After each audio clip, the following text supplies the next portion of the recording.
What is going on, guys? It's Wrestling Nerd back with another video. Welcome back to another episode of Wrestling News. WWE makes a huge announcement regarding Rhea Ripley ahead of Raw. Solo Sikoa has two-word response to Triple H massive SummerSlam reveal following SmackDown. Huge update on recent WWE signing. Gunther addresses Imperium's future ahead of WWE SummerSlam. Major update on potential opponents for John Cena's WWE retirement tour. And much more. Make sure to subscribe to Wrestling Nerd for daily wrestling news. So let's begin. तो अपनी पहली update है कि WWE वालों ने announce कर दिया है कि रिया रिप्ली मंडे नाइट रॉ की ओपनिंग करेंगी। ये वाली रॉ दोस्तों होगी हमारे यहाँ इंडिया में 16 जुलाई को। तो एक्साइटिंग होगा देखना कि क्या बोलेंगी रिया रिप्ली डर्टी डॉम के बारे में। डोमिनिक ने साबित कर दिया कि वो सच में डर्टी डॉम है। अगली न्यूज़ है हमारी सोलो सिकोआ के ऊपर कि वो क्या कहते हैं स्मैकडाउन के बाद। और उससे पहले ट्रिपल एच एक ट्वीट करते हैं जहां आप सभी लोग देख सकते हैं buckle up for the biggest event of the summer. Triple H full hype कर रहे हैं समर स्लैम पीएलई को और ये पोस्टर क्या कमाल का लग रहा है भाई। सोलो सिकोआ राइट सीट पर बैठे हुए हैं फुल चौड़ में और साथ में ड्राइवर सीट पर बैठे हुए हैं टामा टोंगा और पीछे बैठे हुए हैं जेकब फाटू एंड टोंगा लोआ। तो डोली वाले ये पोस्टर से बता रहे हैं कि जो ये न्यू ब्लड लाइन है ये कैसे हम सभी को एक राइड पर लेके जा रहे हैं समर स्लैम पीएलई तक और या फिर कह लो द ट्रैवल चीफ के रिटर्न की तरफ। बाकी हाँ सोलो सिकोआ भी रिएक्शन देते हैं ऑन इंस्टाग्राम इसी पोस्टर की स्टोरी लगाकर नीचे लिखते हैं आर शो। तो भाई सोलो ने तो कह दिया है कि अब से ये हमारा शो है। तो हर वीक सोलो सिकोआ रोम रेंग्स की कॉपी करते ही जा रहे हैं। जैसे रोम रेंग्स किया करते थे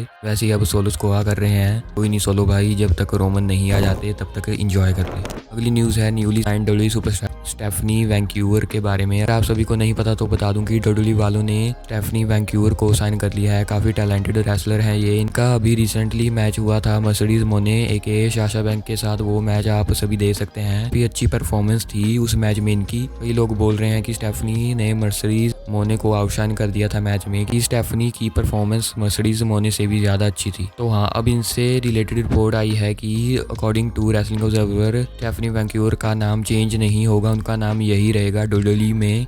अभी फ़िलहाल इन फ्यूचर चेंज हो सकता है पर फिलहाल के लिए यही नेम रहेगा स्टेफनी वैंक्यूअर का मूविंग फॉरवर्ड इन डब्ल्यूडब्ल्यूई। अगली अपडेट है लिव मॉर्गन के ऊपर कि उन्होंने अब रे मिस्टीरियो पर शॉट ले लिए हैं। अब सभी लिव मॉर्गन का ट्वीट देख सकते हैं। लिव ने लिखा हुआ है watching daddy Dom finally beat his dad with dad.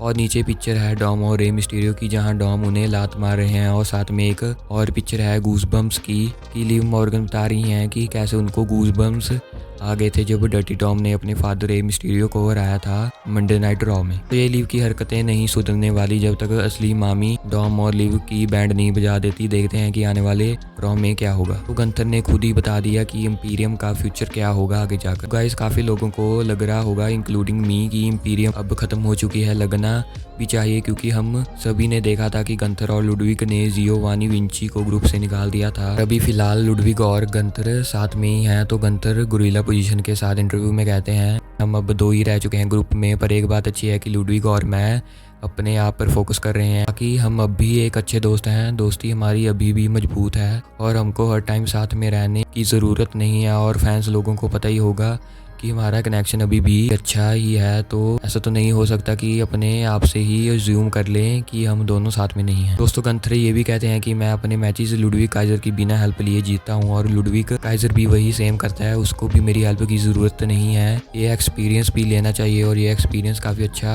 है। और बाकी अगर काफ़ी ज़्यादा मुश्किल आ जाती है तो फिर हम दोनों को पता है कि हम एक दूसरे के ऊपर भरोसा कर सकते हैं। तो दोस्तों ये कहना था गंथर का। कि आप सभी एग्री करते हो गंथर की इस बात से? अगली अपडेट एजे स्टाइल्स से रिलेटेड है कि मैं आप सभी को बता देता हूं कि AJ Styles pro wrestling NOAH में एक मैच रेसल करने गए थे अगेंस्ट नाओमिची मारूफूजी। क्योंकि डब्ल्यूडब्ल्यूई और प्रो रेसलिंग NOAH दोनों रेसलिंग कंपनीज ने एक एक्सक्लूसिव डील साइन की हुई है। इस डील में होगा क्या? इस डील में ये होगा कि जो जापान की प्रो रेसलिंग कंपनी है अगर उस कंपनी को कोई मैच करवाना है अपने इवेंट के लिए तो वो डब्ल्यूडब्ल्यूई से रिक्वेस्ट कर सकती है कि हमको ये रेसलर चाहिए, एक तरह का कोलैबोरेशन कह लो इसको।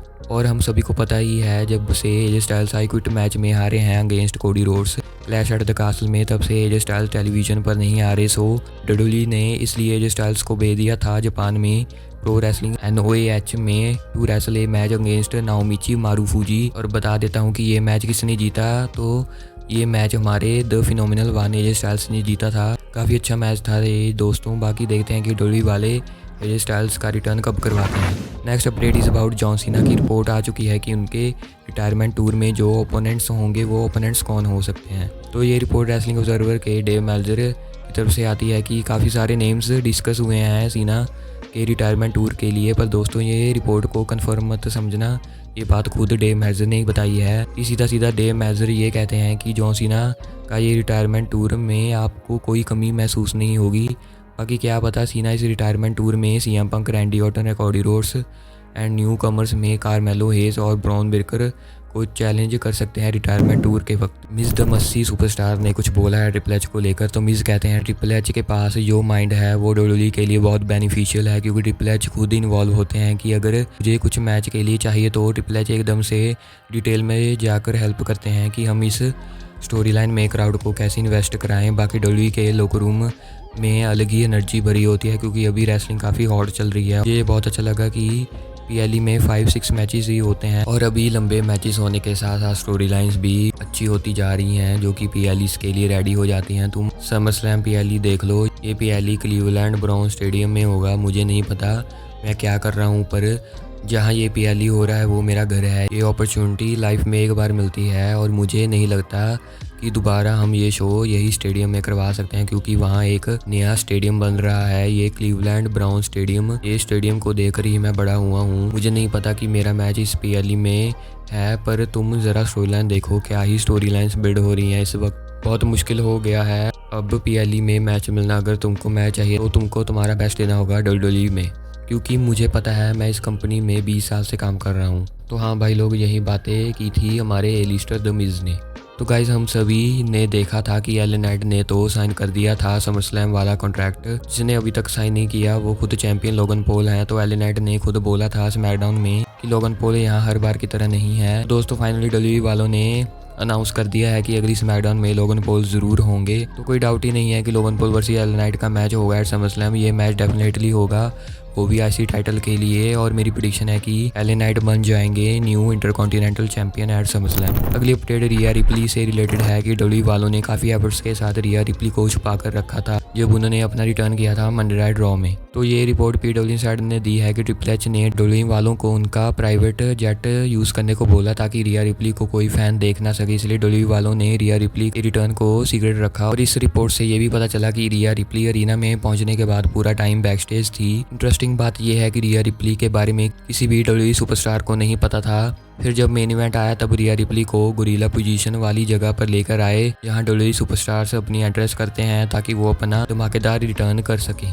यही चीज़ दोस्तों सीएम पंक के साथ भी हुई थी जब उन्होंने अपना रिटर्न किया था और टैग कर दिया था ड्रू मैकिंटायर के ऊपर। हमारी आज की लास्ट न्यूज़ जॉन सीना से जुड़ी है कि आप सभी को पता ही होगा कि सीना इंडिया आए हुए थे मुकेश अंबानी के बेटे अनंत अंबानी की वेडिंग में। तो इसी एक्सपीरियंस को लेकर सीना ट्विटर ऊपर ट्वीट करते हैं, A surreal 24 hours, so grateful for the Ambani family for their unmatched warmth and hospitality, an experience filled with so many unforgettable moments which allowed me to connect with countless new friends, including meeting SRK and being able to tell him personally the positive effect has had on my life। तो वही बस सीना अपना experience बता रहे हैं कि जो ये 24 घंटे थे एक सपने की तरह थे, और जो अंबानी परिवार है उन्होंने मेरा बहुत अच्छे से स्वागत किया, मुझे किसी भी चीज़ की कमी नहीं होने दी। जो ये एक्सपीरियंस था ये फुल भरा हुआ था यादों के साथ। इसी के कारण ही मुझे मौका मिला SRK से मिलने का और मैं उसे बता पाया कि वो मेरी लाइफ में कितना बड़ा रोल प्ले करता है। So we got John Cena at SRK meeting at Ambani's wedding before GTA 6। So guys I hope that you all will like this video and subscribe भी कर देना चैनल को अगर वीडियो अच्छा लगा हो। बाकी मैं मिलूंगा आप सभी से अगली वीडियो में। Till then peace guys.